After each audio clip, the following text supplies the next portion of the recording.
Doink. Doink.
Oh, there it is. Okay, so we've done acids. That part we covered. Now we got to do the bases.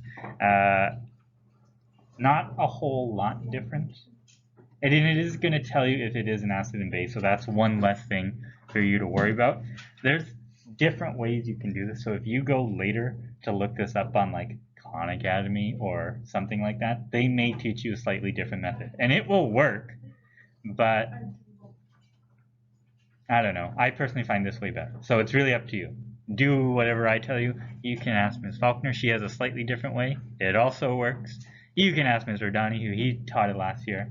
Also works, but a little bit different. I go with this. Okay, so in acids, just to quickly recap, you would balance Chem.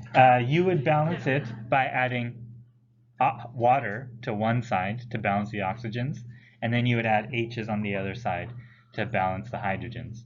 In a base, because bases are usually things with hydroxide, okay, you will balance oxygens with OH, bolded there, and then you use water to balance the H's afterwards.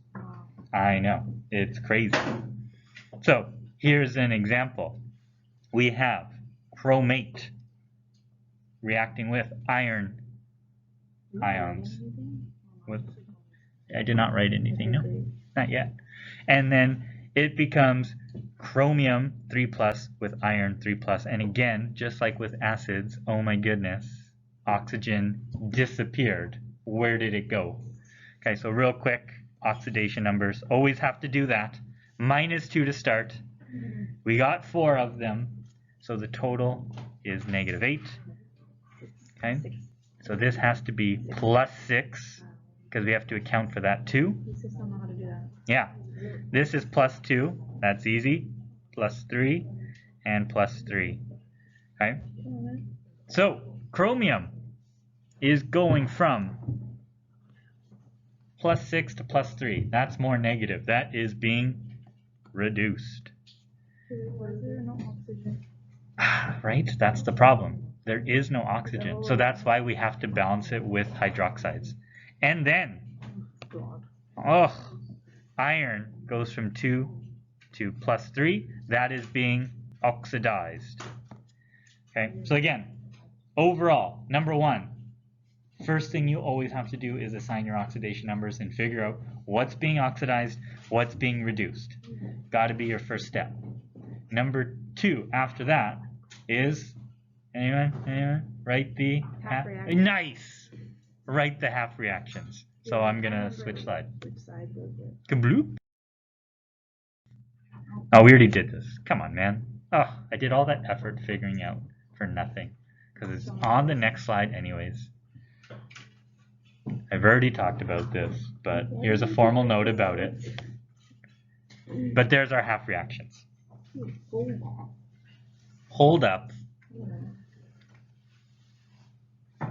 Okay, so we got our oxidations, we got our reductions, and again, as some of you already noticed, oxygen disappeared. What a heck. Where did it go? Again, a lot of the times in the past we just said aqueous, it's just helping her, it's just there. The water doesn't participate. But now it breaks the rule and it says, I need to get involved. Wait, why don't we have to write the +E and minus again? Oh, we're going to do that. You're ahead. You're on step 3, man. God damn it, I don't like it. Why are you too fast for this class? You should be an AP Chem. Yeah, good night. Okay? So, next thing we got to do after we got our half reactions is write the electrons. Next, balance the charges by adding electrons. So this is pretty straightforward. Iron, we're giving up 1 electron. It goes boo. So plus E. Okay. On the other hand, on the other side, the reduction side, we gotta get those hydroxides in before we do anything. So, Wait. okay. Cool your jet. Well, that's...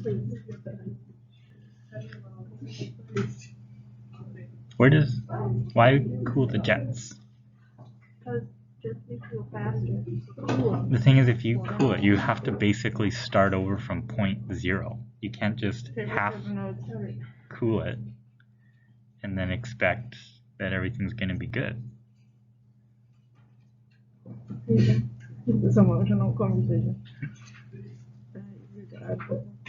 So that means I'd have to restart my recording.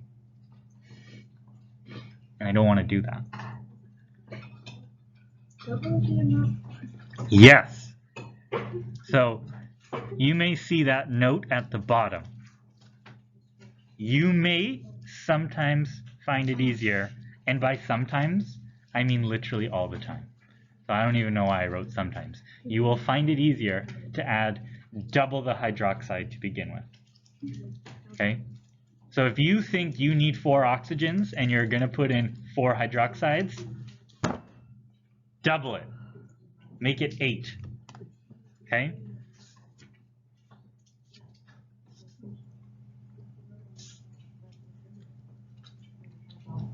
Okay. Can I go? Can I go now, Shelby? Are you sure? Is it okay?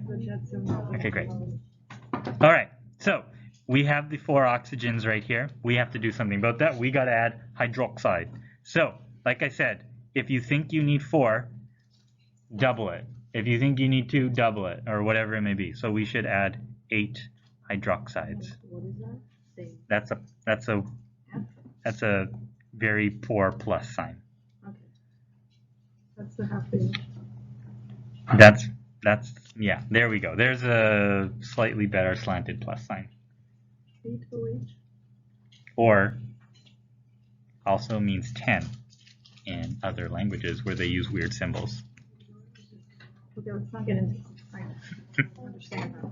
Okay, wait. I'm confused. Okay, so we add our hydroxides. So now the oxygens are good.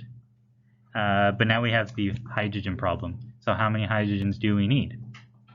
We have 8 hydrogens. So how many H2Os should we put in on the other side? 8? What? 8? We have 4, because remember, water is H2O. Oh, that will be 4. Yeah, good. So plus 4 H dose O. Wait a minute, that's not how you write. No, that is indeed not. I'll never be able to do this on my own. Hey, this is what it says? Yeah. So plus 4 H2O. So the whole reason we added double the amount of hydroxide is because of the fact that H2O has 2 hydrogens, and so that's going to mess things up. Okay, so there we go. Now we've done that. You really? Okay, Miss ATM. All right, so we did that. We did the 8 hydroxides. We did the 4 waters. Now we have 3 missing electrons to account for, and there it is. I'm kind of confused. Why are you kind of confused? Okay, so when you're balancing Yeah. the O's, Yes. why did you do 8? Like, how did you know to start off with 8? How did I know? Okay, so I have, like I said, I have the 4 oxygens there. So you would think you need just 4 hydroxides, but I think, like, usually in the long run, it's better to start with double the amount that you think you'll need, because that'll. There's like a reason, but you're just like.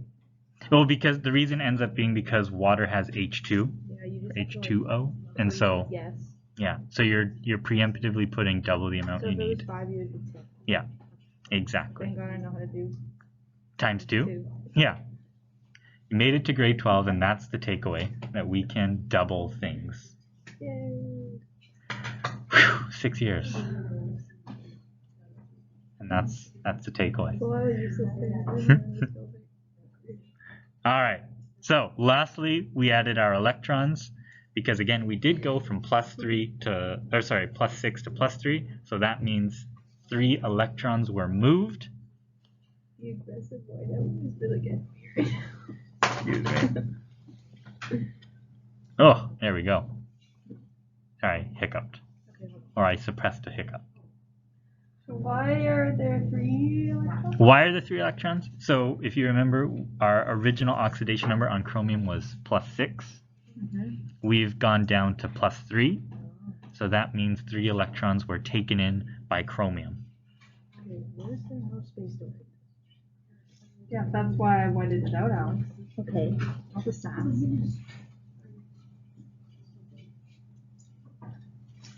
Yes. Does it matter where the +3 electrons? As long as you have it on the left side, I don't care. Yeah. Okay, wait, I have a question. No, you don't. Oxidation, reduction is on the left side, right? Oxidation is on the right side. Yes. Yeah, because in oxides we're giving up electrons. Well, see, I was just Reduction, we're taking them in. memorize it. Yeah, that's fair. Who needs to understand things when you can just memorize everything? That's how I live life. Okay. Bloop. Here we go. Well, I'm recording it, so you know you might be okay. There you go. Calm down. Don't get mad at me. All right, next. We got to equal out the electrons. So if we look here, common multiple between 1 and 3 is obviously 3. So this works out real nice. We can just multiply our oxidation all by 3. Okay, so that just means iron needs to be 3 atoms of iron need to be oxidized so that we can supply the proper amount of electrons to the reduction side. So the last step then is to bring her all together and combine it, which I'll do after you get a moment to write this down, because there wasn't really much for me to explain. That's what the reduction is already fine.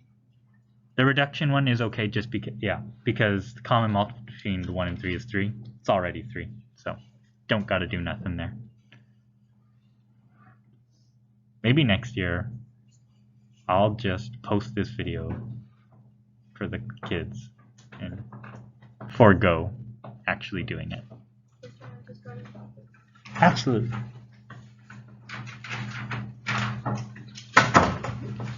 Okay. Anyone not done before I? Wow, you're back. That was fast. Oh yeah, definitely a tool you need in the washroom. Okay. Anything else? Anyone not done this? Can I move on? Will anyone protest? Great. I'm moving on. So when we combine it, we will then end up with this here.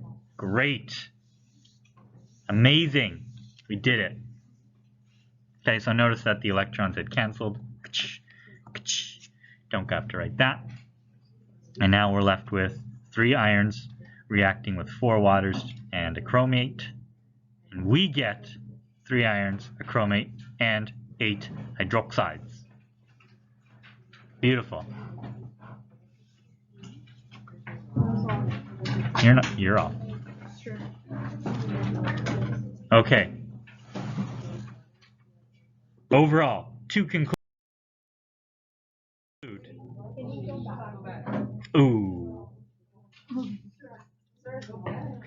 Let me do that. I'll go back because then I have to delete the recording and then restart it. And I'll go back as soon as I finish. I will go back after. Okay. It doesn't let me go back while I'm recording though. Okay. So let me just quickly run through the steps and then I'll go back for you. Sorry. Okay. So under basic conditions, again, there's a nice little set path that you can take. Number 1 and number 2, they're basically the same as they've always been. So 1, find our oxidation numbers and figure out who's being oxidized, who's being reduced. Number 2, now that you know that, write the half reaction for oxidation and for reduction. Number 3, add your electrons as necessary. Okay? 4, balance oxygens by adding hydroxides. And remember, double the number of hydroxides. Usually double the amount you think you need. That's need. Then use water to balance out the hydrogens. Next, balance the electrons. So again, common multiple between them. So if we had 2 electrons and 5 electrons, common multiple is 10. So multiply as you need. And then combine to cancel out anything that is the same on both sides. Any questions? Okay, great. Then I'm going to stop this recording